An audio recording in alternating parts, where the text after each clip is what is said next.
Thank you for joining today's educational webinar with Cancer Support Community Los Angeles. I'm Abby Espinoza, the Program Coordinator at CSCLA, and I'm honored to welcome you to this week's webinar titled Sweet Balance, Navigating Sugar for a Healthier You. Before we begin, if this is your first time joining us, Cancer Support Community Los Angeles is a premier nonprofit organization providing vital social and emotional support to families facing cancer, including patients, caregivers, and their loved ones, all at no cost. Our programs include support groups, healthy lifestyle classes, social activities, and educational programs such as this one. If you would like to learn more about our services or watch past webinars, please visit our website at cancersupportla.org. Before I introduce today's speaker, please note that your video and microphone are automatically disabled for this webinar. Please enter questions for the speaker into the Q&A feature at the bottom of the Zoom window. Questions will be answered at the end of the presentation. We may not be able to get to all of your questions today, but we'll get to as many as possible. Please use the chat feature to share comments and resources with other participants or to ask questions of CSCLA. We ask you to limit chat comments to information relevant to this topic. Tamar Rothenberg is a registered dietitian nutritionist who specializes in nutrition for breast and ovarian cancer thrivers in her private practice in Los Angeles. She studied intuitive eating and has certificates in both vegetarian nutrition and herbal formulations in cancer care. Tamar's certificate in herbal formulations in cancer care is from Memorial Sloan Kettering Cancer Center. She co-facilitated a group at Cancer Support Community Los Angeles for the study Coping with Cancer in the Kitchen, a nutrition education program for cancer survivors, which was published in the journal Nutrients in 2020. Tamar is also a nutrition coach for Sharsheret, a national nonprofit organization for breast and ovarian cancer support. It gives me great pleasure to welcome today's speaker, Tamar Rothenberg. Hi, everyone. Thanks, Abby. Thanks so much. The wonderful introduction. So great to be back. You know, I have a warm spot for CSCLA. Let me get my slides up so we can start right away. And I'll get set up here.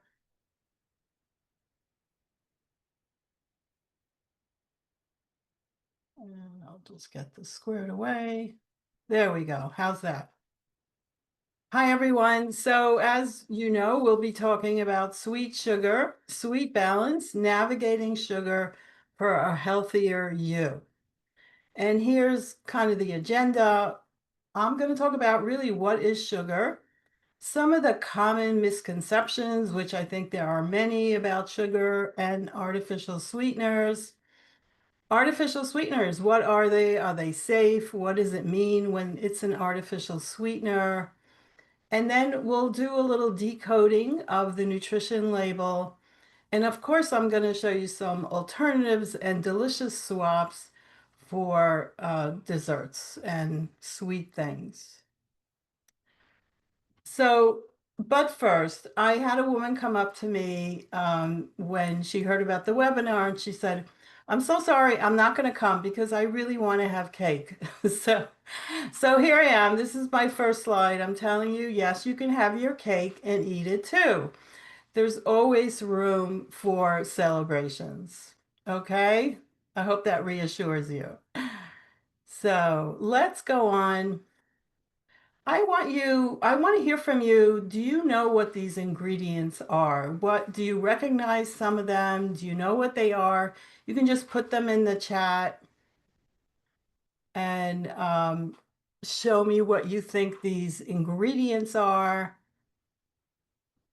Abby, how do I see the chat when I'm in the PowerPoint? I just don't see it. You should be able to see a bar. You might have to scroll across your screen. And there should be a bar where the chat feature shows up. You know, I'm not seeing it. Can you see it? Yes, do you want me to read? Yeah, can you read a few? Sorry.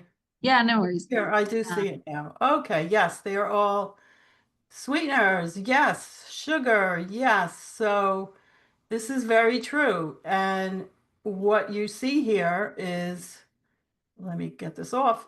These are all the same ingredient. These are all sugar, no matter what you call them.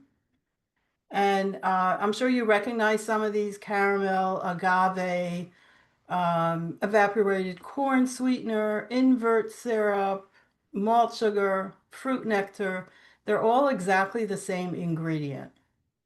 And you should know there are over 50 names for sugar, and manufacturers will use them as often as they can, really to kind of trip you up. Does it really have sugar? Is this, a better sugar? Is this not? But these are all common names of added sugar, whether it's cane syrup, coconut sugar is still sugar. I know it kind of has like a health halo, but it really interacts with your body in the same way. Raw sugar, sweet sorghum sugar, um, honey, maple syrup, molasses, these are a little more familiar, but also fruit nectars. When you see them on the label, it's a sugar. Evaporated cane juice, corn sweetener made from corn, a starch. So just kind of familiarize yourself with some of these names when you see them on the label and just know, okay, that's sugar. So you know what you can recognize it. So let's go into, if you remember your high school chemistry, what is sugar? What is the chemical structure? And the reason I go into that is because some of these formulations of sugar seem very scary, but really they're the same formulation. They're just different combinations of these molecules. So if we look at what we call a simple sugar is just the sucrose molecule, and that's made up of fructose and glucose. So glucose obviously is the way it's stored in your body. That is when they measure your blood sugar, that's your glucose. And the thing to notice here is high fructose corn syrup. So I know there's a lot of talk about that's dangerous, it's not good. But actually, if you look at the chemical structure, it's exactly the same as table sugar, a simple sugar found in nature. But there is sometimes in some products, like in soda, they're going to be using more fructose than glucose. In bakery products, they're going to use a little more glucose than fructose, but it's the same combination. So if we take these molecules and we add other ones, you're going to have different formulations of sugar. Like lactose is your basic milk sugar. It's found in breast milk. Maltose is a malt sugar. And then sucrose, which is your basic sugar. Now, also the thing to know is, of course, sugar is a carbohydrate. How do we know that? It contains the basic elements of life, right? Carbon, oxygen, and hydrogen. Your body needs these carbohydrates. Obviously, it needs sugar, but in certain amounts, right? So just know that this high fructose corn syrup is made from starch, unlike table sugar, which is found naturally. We'll go over where that's found. So what is a natural sugar? When we talk about natural sugars, these are obviously found in nature very readily. They're not extracted in a lab. So the first one is fructose, right? So fructose we know is found in sugar. It's found in, fruits, it's found in honey, and we like it because it's sweeter than other sugars. And then glucose is also present in fruits, but it's also in vegetables and in honey. And this is a direct energy source for our body. Our bodies crave glucose because it's the preferred source of energy. It only turns to other nutrients if glucose isn't found. Lactose, as we said, is the sugar in milk. It's produced naturally. You'll see in yogurt and dairy products. And then sucrose is found in sugar cane, sugar beets. These are the most common sources of sugar.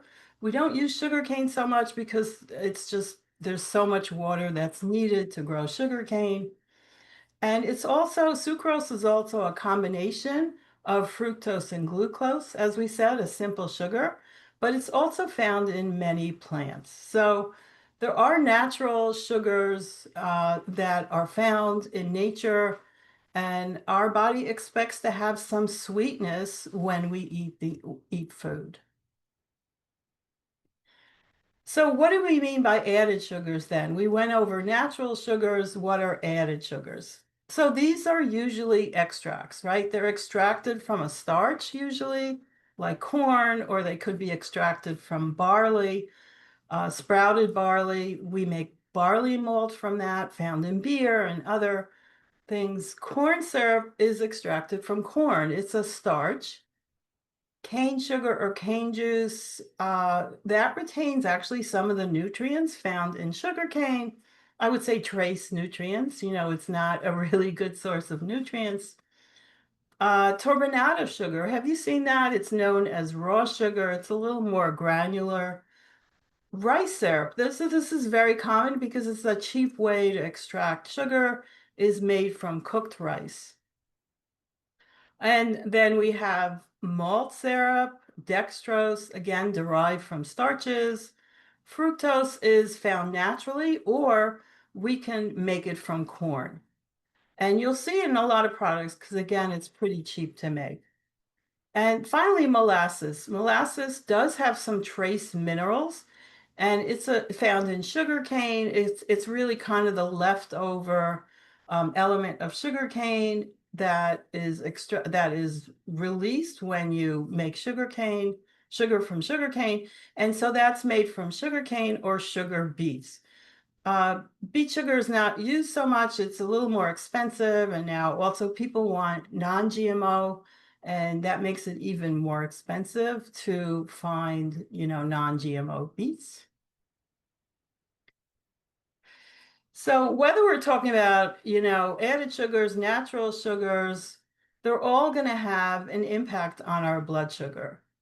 Now, of course, sugar gets a bad rap, but blood sugar is influenced by many factors, not just by our diet. And really, we want to see consistent habits that make a big difference. So if we're focusing on a balanced diet, there is room for some sugar, regular meals, not skipping meals, physical activity every day, managing stress, trying to get some good sleep. These will really help keep your blood sugar in check.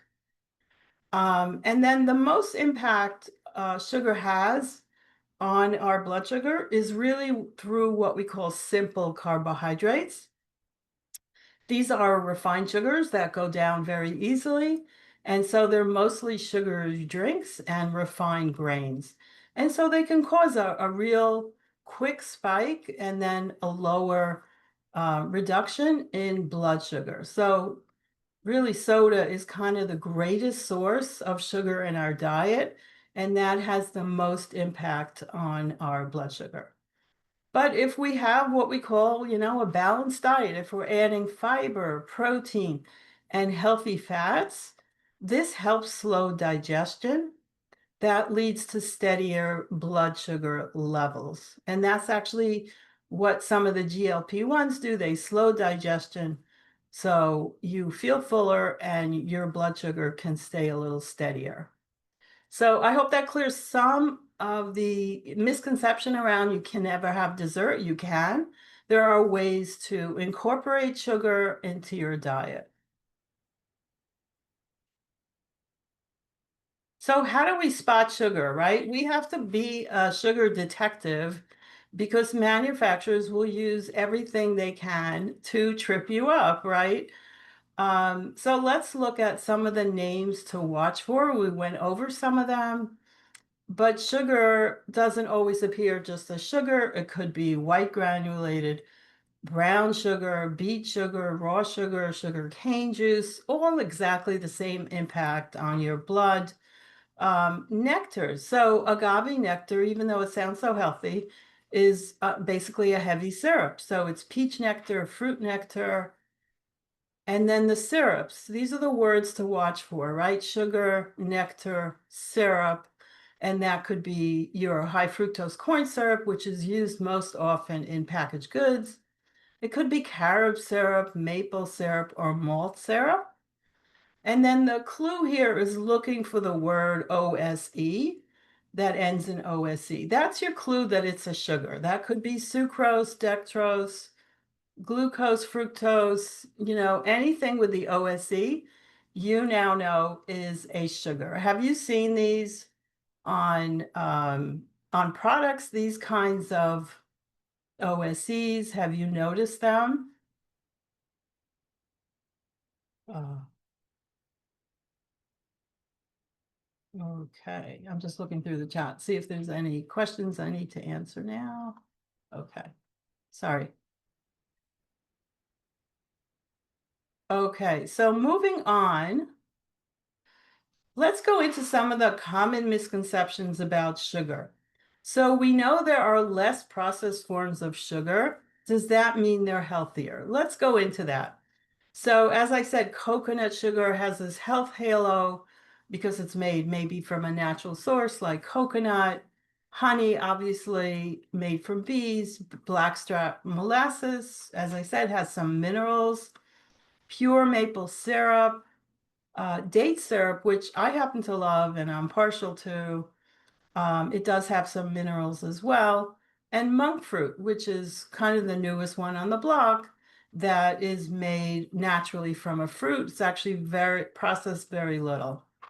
So even though they're less processed forms, they do impact our blood sugar, just like sucrose, just like any other type of sugar. So we have to be aware, even if it's less processed and it sounds better, your body doesn't care. It just knows sugar and starts to raise your blood sugar. So just be aware, we want to keep portions the same of these less processed sugars as other sugars.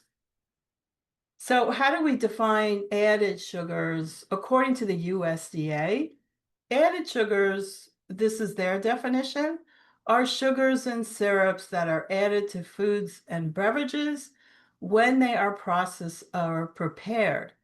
So this does not include naturally occurring sugars such as those in milk and fruits. And you will see on the nutrition label, they do make a distinction between so-called natural sugars and added sugars. So for example, in yogurt, lactose is a natural sugar. That's not considered an added sugar because it's found naturally, and we don't include that in the total sugar label. So I want to ask you a question you can answer in the chat. Are we eating more or less sugar than ever before? So let's say in the last 20 years, what is your gut feeling? Are we eating more sugar, less sugar? I want to hear some of your opinions about that. We're eating more, way more. Oh, somebody said, yeah, less, more. These are great. Thank you. We are eating more sugars, probably more. Okay, great. So most of you are saying more or way more. There's a few less. Thank you for that. So let's see what the data shows. Are we eating more sugar? If you look at the tables, since 2007, we're actually eating less because there is more awareness of the health impact of sugar. So I'm not talking about compared to a previous generation. We're obviously eating way more, as someone said, of these sugars since a previous generation, and that's because of packaged foods and we're not cooking as much at home. But as awareness increased, we did reduce our intake of sugar. And it's interesting because it was especially significant for teens. It went down by 28%. So why do we see this decline is largely due to the awareness about soda. So when soda first came out, the ads everybody looked so happy drinking, the popular brands. And now we know it's really not a health food, and we're really getting away from that. So awareness has come a long way. This large decline is due to soda reduction. However, we are still, I don't want to give the impression that we're not eating too much. We are still eating too much sugar, even though it went down. And then for teens there and children, they're still eating too much candy. So candy is really kind of the overreaching sugar that most young people are going for. And even though it's gone down, we're still eating too much. So I thought that was actually very interesting because we do think we're eating way more sugar. So again, very interesting. Manufacturers are taking notice. And in 2024, the International Food Information Council had a survey and showed that consumers said they really want to limit their sugar consumption. And so food manufacturers, they do listen to consumers, and they started reformulating and developing reduced or zero sugar products at a record pace. And I'm sure, have you seen some of these products, you know, whether it's diet soda or cereal that all of a sudden says less sugar, right? What are some of the products that you've seen in the market that are responding to this message from consumers that they want to see less sugar? So, for example, I just saw the Pellegrino used to have this kind of sparkling soda that had a huge amount of sugar. It was like 32 grams per 8 ounces. And now they have one that has no sugar, no artificial sugar, and it's really delicious. I'm not a sponsor. I'm not sponsoring them. I'm just saying I was really surprised that they're finally listening.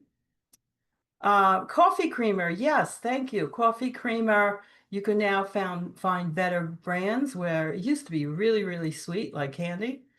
So you will start to see a lot of this no sugar added, no sugar added drinks and zero sugar products. Now, zero sugar doesn't mean there isn't artificial sugar. I'll go into that as well. So, you know, dessert is not the only place we find sugar, right? So this is what we call sneaky sugar. It's found, people are, you know, I'm always surprised how much sugar there is in bread, even if it says healthy whole wheat. Certain breads have as much as 1 or 2 teaspoons per slice. So if you're having a sandwich, that's like 2 to 4 teaspoons of sugar, which is completely unnecessary.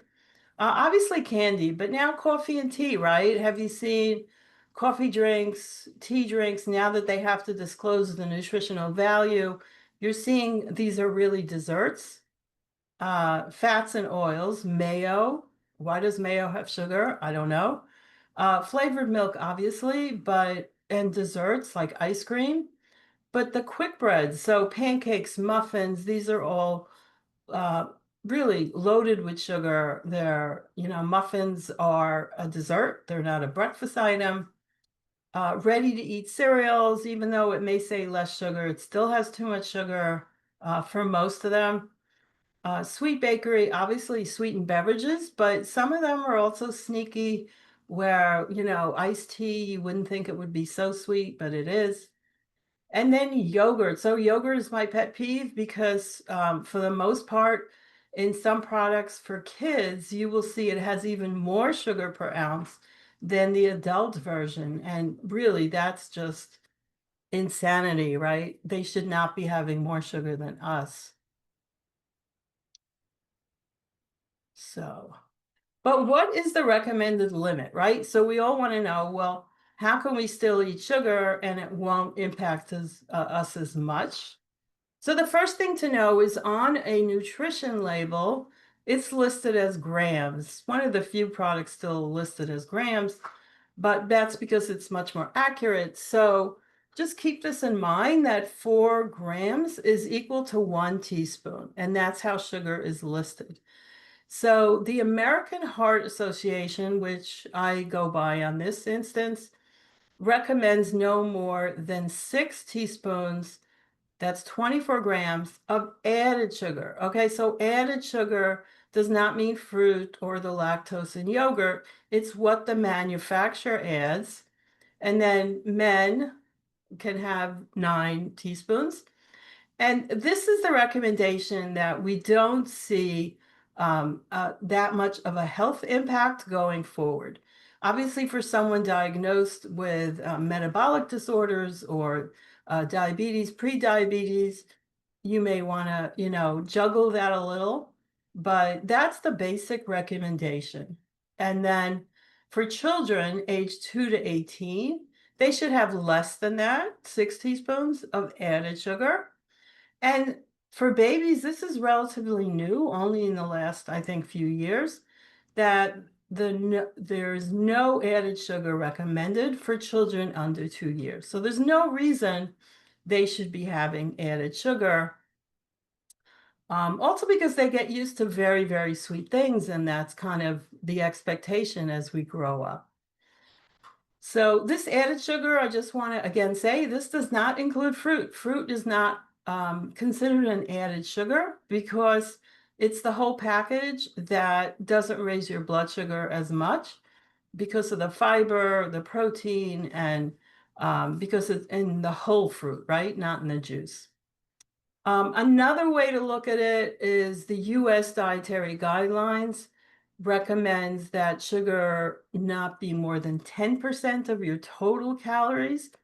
So that means if you're having 2,000 calories, 200 calories can be eaten from added, or we also call it free sugars. In the UK, they call added sugars free sugars, so if that's easier to remember.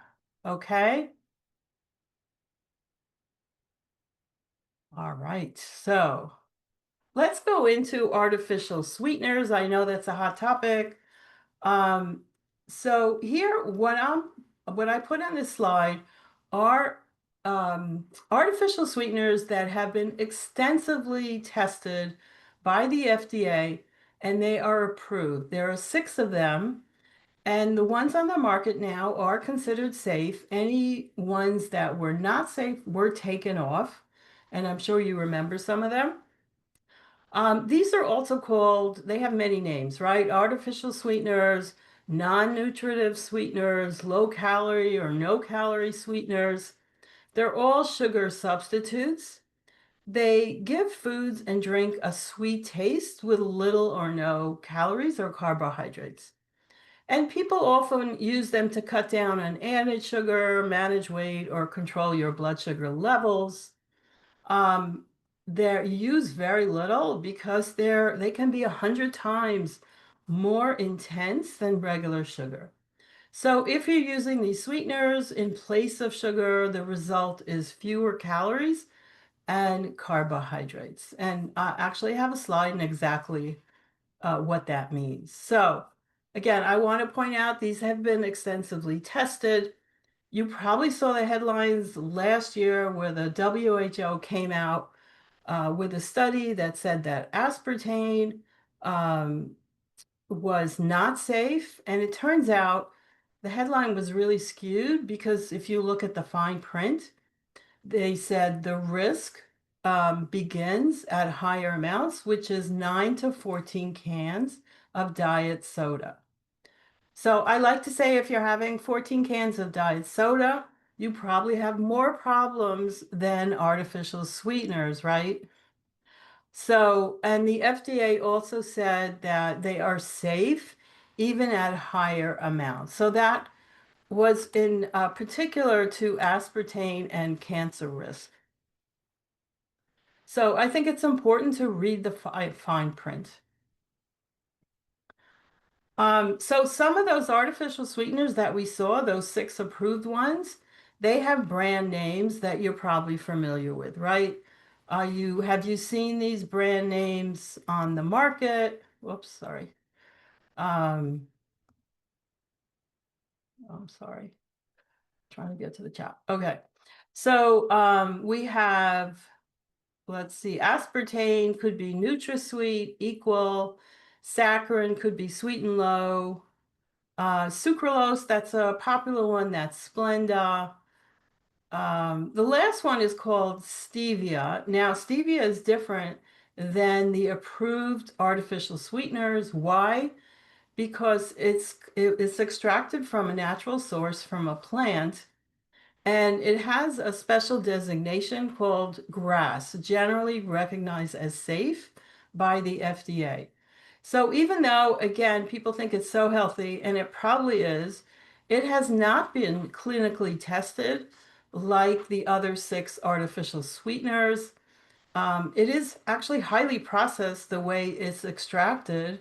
So I'm not saying either way whether it's safe or not. I'm just saying be aware that there are certain designations given to products where, like spices, it's been around, we know it's safe, and stevia is one of those. So, but it has not gone through the clinical testing that these other artificial sweeteners have.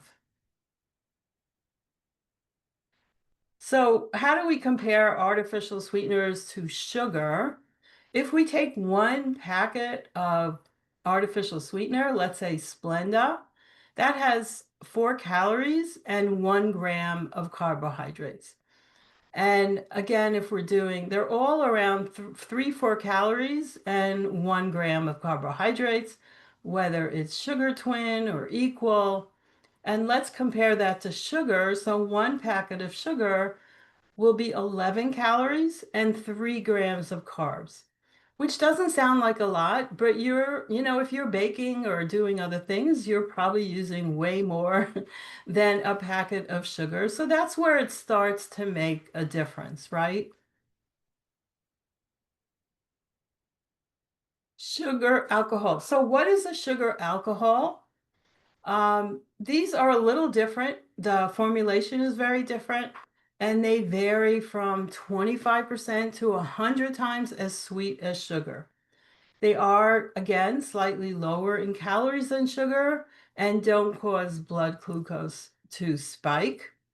But please be aware that they may cause for many people GI distress, and they do have a laxative effect, especially in children.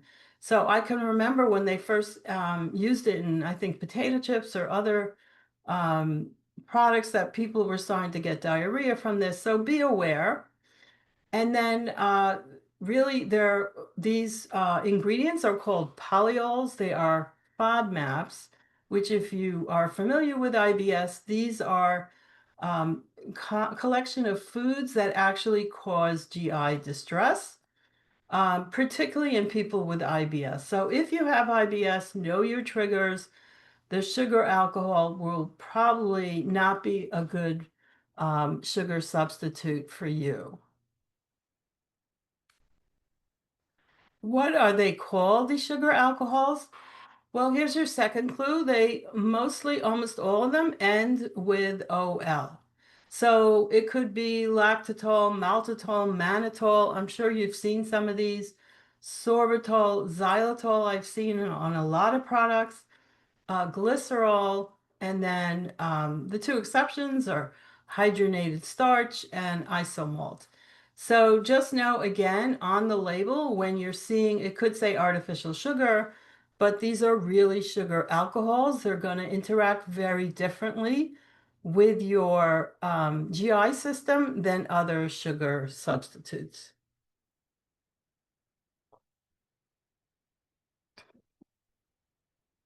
So let's look at the nutrition label and do some decoding here.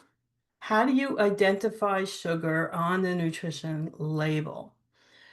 So you probably know we have a newer nutrition label where calories are bigger typeface, right? And then we have a new line for sugar under total carbohydrates. Besides fiber, you have total sugars, and then you have includes 2 grams, let's say, of added sugar. What does that mean?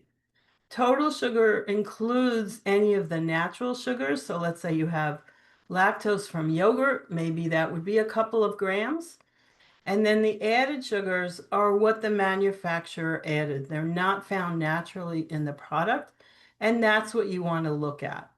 Um, what you want to see is the fiber is going to be higher, obviously, than even the sugar content. That would make for a better product.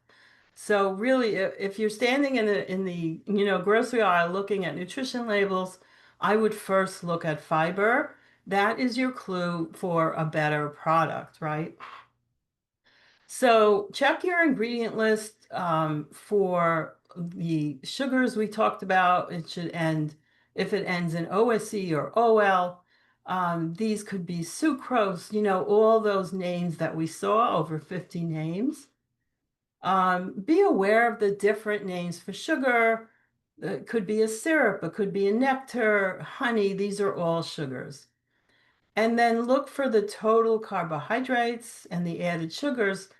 Now, this tells you how much sugar is in a serving, and the serving size, except for ice cream and baby formula, is up to the manufacturer. So the serving size never seems to match my appetite, right?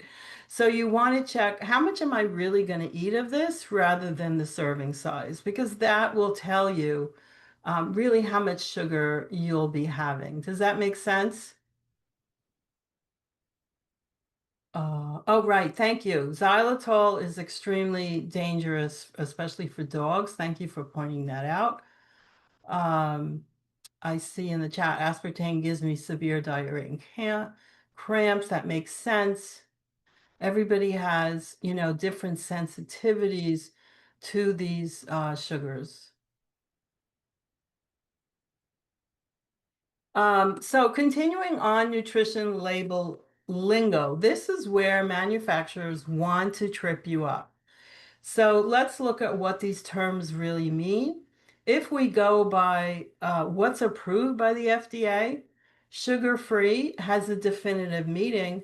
So it's not really sugar-free because they're allowed to have 0.5 gram of sugar per serving. So again, if you're having a couple of servings, that's going to start to add up, right? And also, even if it says sugar-free, and I've seen this on ketchup, for example, it can contain artificial sweeteners to boost sweetness. The second category is called reduced sugar. That just means it's 25%, a quarter less sugar compared to the regular product with the original serving size. I find where this trips people up is they may have changed the serving size, so it seems like even less sugar. So again, you really have to, decode how much of this serving am I going to be eating to figure out how much sugar.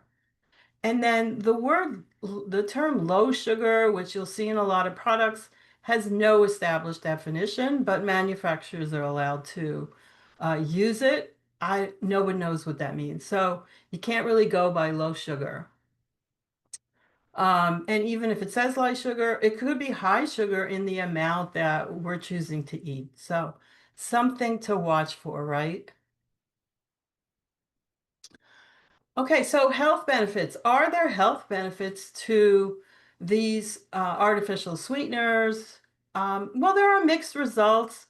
There are always new studies coming out that we can't say for sure 100% dangerous, 100% safe, right? It's probably more safe than dangerous at this point. So in terms of weight loss, sweeteners, these like aspartame, saccharin, sucrose, have been studied. They are not linked to weight loss. So they're primarily used to avoid sugar, but you won't necessarily lose weight from it.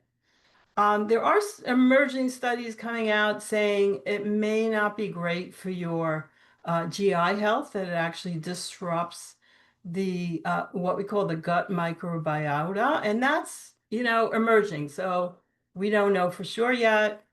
We do know that it's very interesting. It does increase our preference for sweet things. And it's very interesting why, because your body associates sugar with a link to getting sweetness paired with calories. And when it doesn't get the calories, it searches for more. So just be aware if you find yourself, leaning on artificial sweeteners, are you eating more sweet things? That could be just a natural instinct to get more calories. It can be more expensive than sugar. They do not cause cancer, but just like sugar, there is no nutritional value. So we don't have any studies that link them to cancer, especially at the dose that we eat naturally in foods.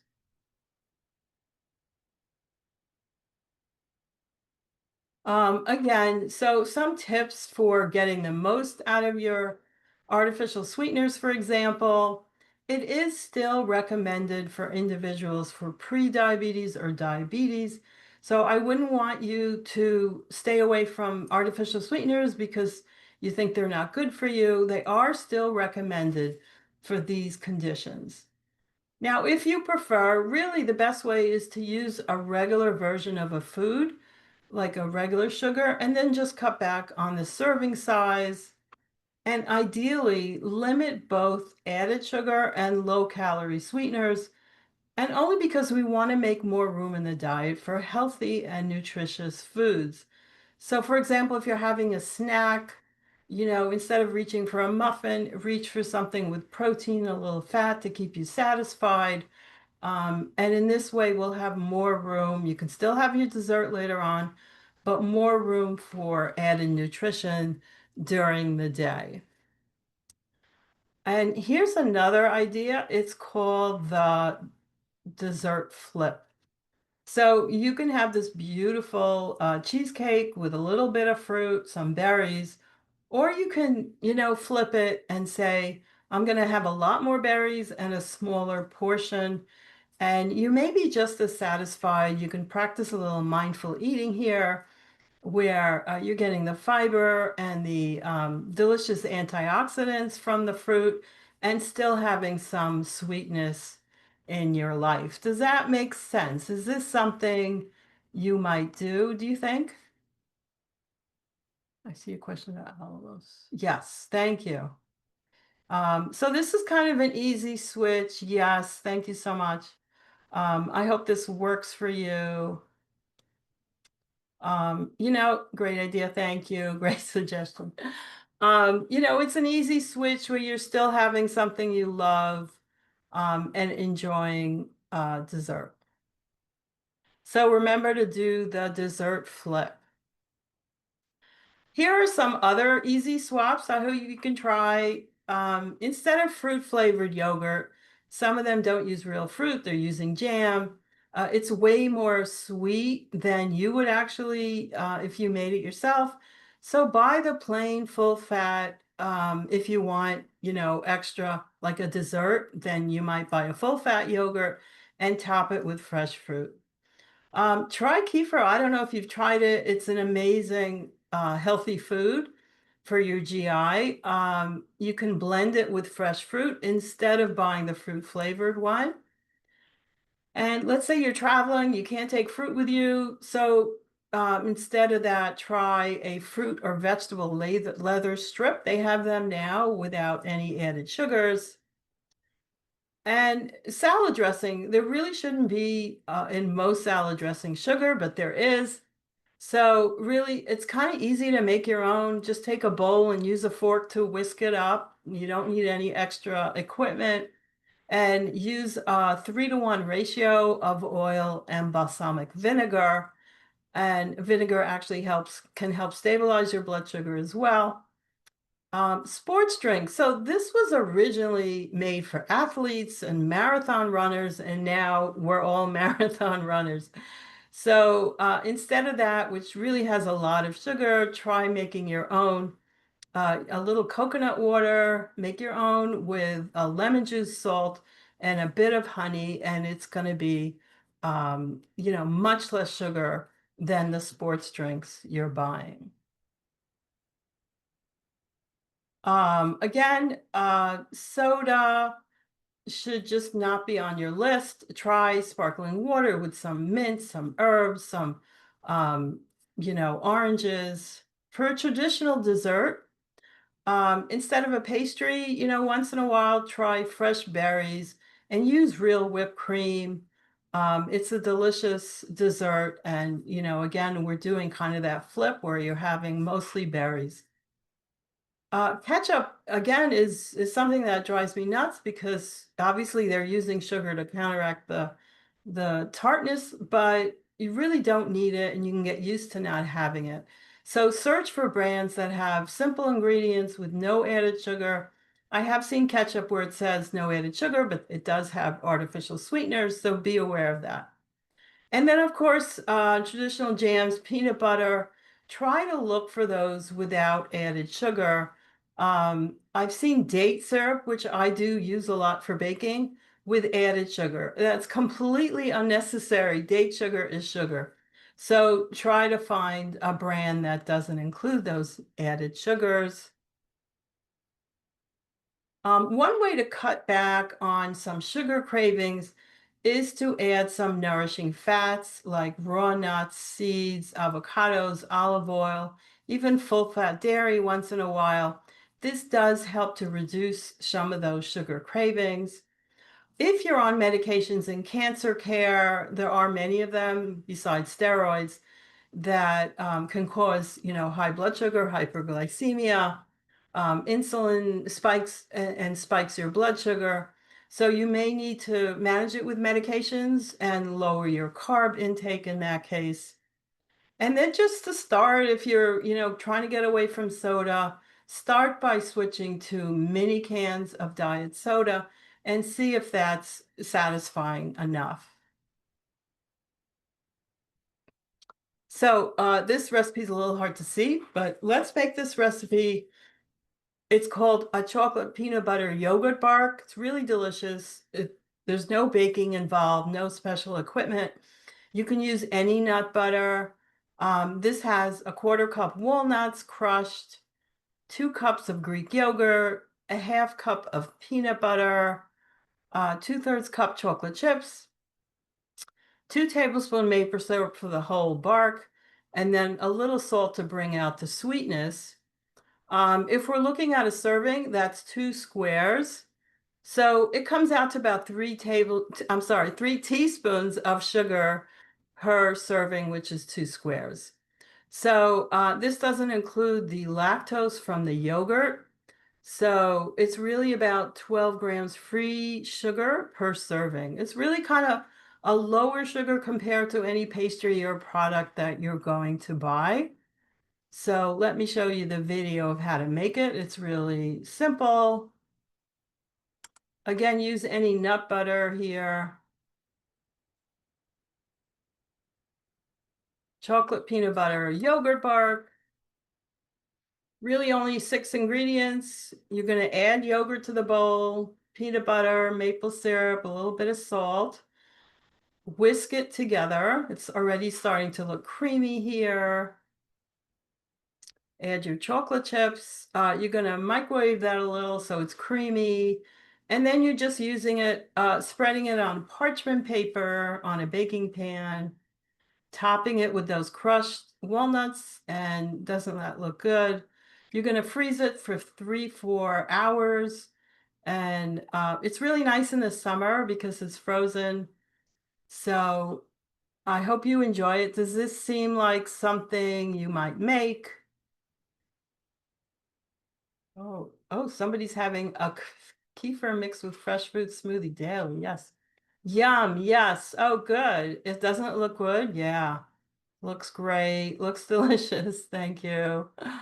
Really easy to make. I like that you don't have to bake it, especially in the summer. You send the recipe. Oh, I'll ask Abby. I can certainly send you the recipe. I'm happy to do that. Delicious like it. Okay, great. Thank you. All right, and then I want to get to your questions, so I'm gonna end in these next few slides. So I love this. I don't know if you recognize the Babylon Bee. They're a humorous newspaper. So God introduces new hydrating zero sugar beverage with no artificial dyes. Do we know what it is? Can you guess what it is? Water, yes. Isn't this the newest thing? Yeah. So make your water delicious, whatever way you choose to add herbs or mint or whatever you can, drink that water. So this is my book, wherever books are sold. It's called Cancer Diet for the Newly Diagnosed. It has many, many easy recipes, including desserts for treatment, and recovery. And then please reach out to me. I'd love to hear from you. You can find me on my website. I'm on Instagram, and I have a private group for breast cancer thrivers. Also, you can contact Sharsheret. I work with them as a nutrition coach. Okay, so I'd love to get to your questions. Let me stop sharing here.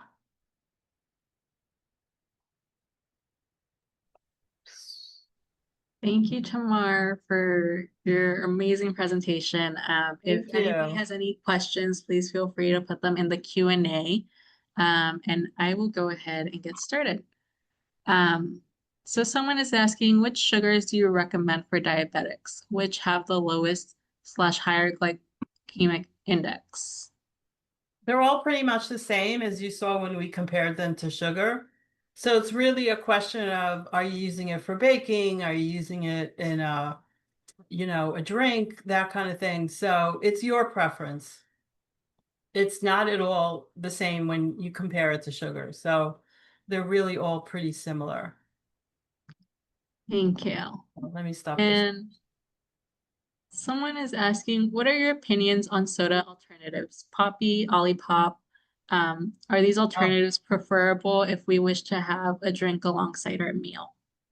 yeah, it's very interesting. I don't think that they're a health product. They are a different way, to get a drink.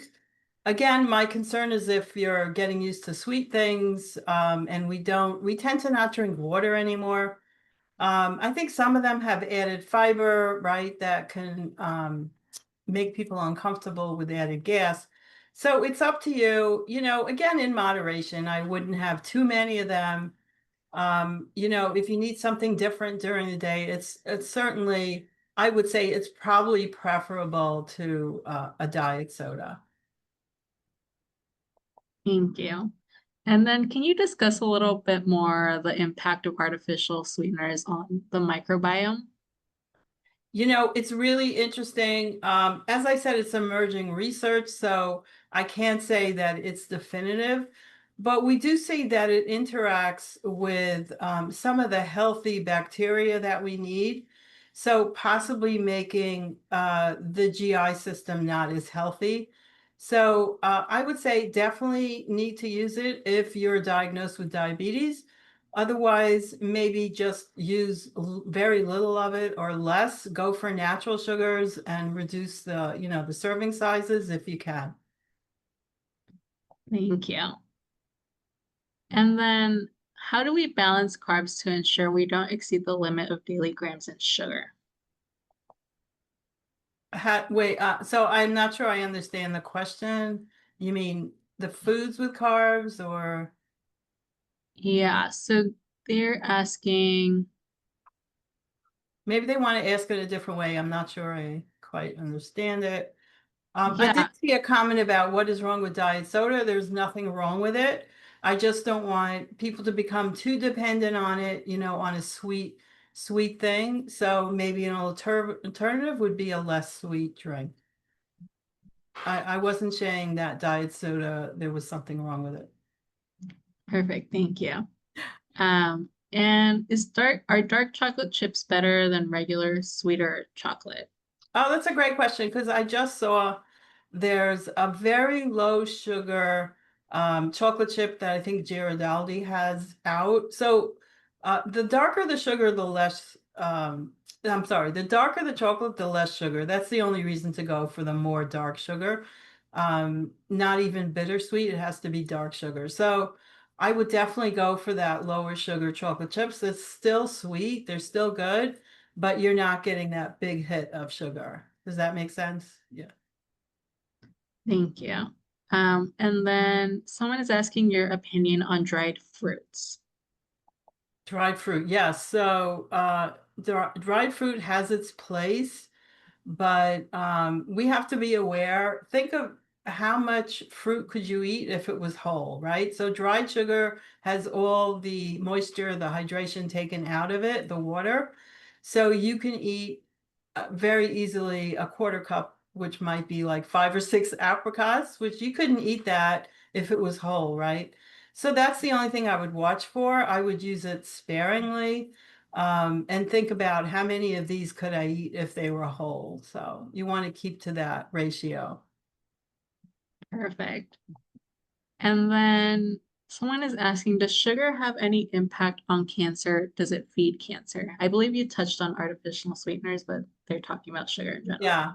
I know there's a lot of talk about that. There isn't a direct link from sugar to cancer. What we see is a higher risk of cancer with people who have more uncontrolled blood sugars. So that has really doesn't have much to do with actual sugar, right?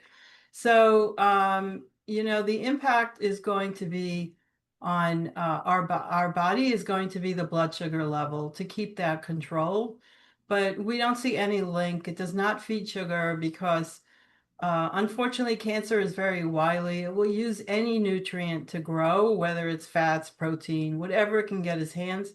It uses the same nutrient pathways as a food, so that's the problem. It's not necessarily just sugar, right? Thank you. And then we have time for one more question. Someone is asking, is there such a thing as too much fruit sugar? I love strawberries. When in season, they're really sweet. Yeah, so there is, and I think the only issue is if you're making smoothies, right? So people tend to put in, 2 bananas, a quart of blueberries, whatever it is. You should be making a smoothie that, again, just like dried fruit, if it was whole fruit, you could eat that much. So I think that's the only impact when we make these kinds of smoothies or juicing and things like that, that where it does add up. Yeah. Strawberries are great. Perfect. Thank you so much. I do see it's 2 p.m., so we will go ahead and end here. But Tamar, I want to thank you once again for Oh, joining us. you're very welcome. I'm so We're happy to always, be with everyone. yeah, we're always very honored to have you back. And then we have one final closing slide. Give me a second.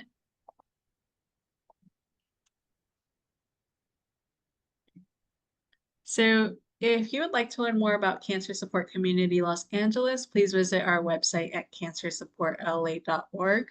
And if you have any questions or would like to get more information about how to get started with the support group, or just any other general questions, please feel free to email us at info@cancersupportla.org. We also want to share with you one of our in-person classes that we currently offer. We have an in-person gentle yoga class that meets on Thursdays from 1:30 to 2:45 p.m. And you can register for the class by scanning the QR code. Again, if you have any questions, please feel free to email us. And I want to thank Tamar once again. It's always a pleasure having you back. And thank you to our participants for being very engaged in this webinar. We hope to see you all at a future one. Thank you, everyone. Have a good day. Thank